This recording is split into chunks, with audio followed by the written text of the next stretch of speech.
What's going on, guys? Dr. Eric here again. Today I wanted to further explain what I mean by we don't always need to stretch what feels tight. So today I'm going to be talking more about the hamstring. So in anatomy classes, if you took an anatomy class in high school or college, you'll hear that the hamstring does knee flexion, hip extension, right? The problem with that is that it's a little bit more dynamic than that. They usually don't do that together, and in gait, you'll actually see that they are actually opposites. So in the heel-off phase of gait, when you're pushing, you're going to see that the knee, the hamstring is going to be going long, it's going to be eccentrically loading, and at the hip, it's going to be going short, it's going to be concentrically loading. And then, when you're landing in your loading phase of gait, you're going to see that at the hip is now going long, and at the knee is concentrically loading going short. So this dynamism of the hamstring is very important for it to be going back and forth between these two loading phases when you're walking.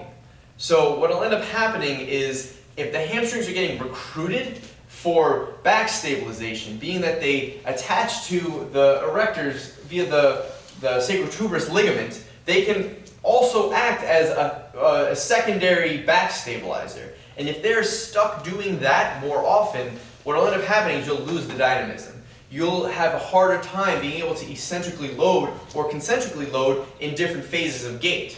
So what you can actually do instead of stretching, because clearly this is not a stretch deficiency.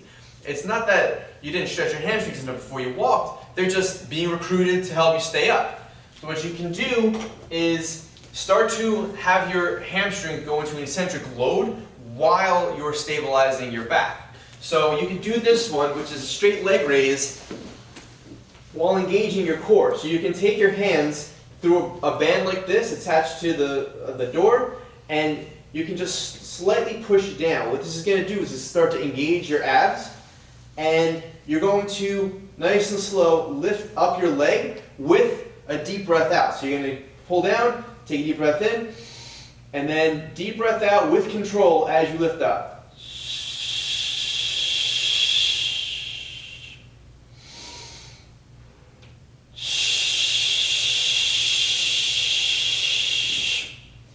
What that's doing is it's stabilizing your core so that you don't need your hamstrings in order to do that. Now they can regain their dynamism while you're walking. And it's just going to make things a little bit easier, and it's going to be a little clearer why it's not a problem with stretching.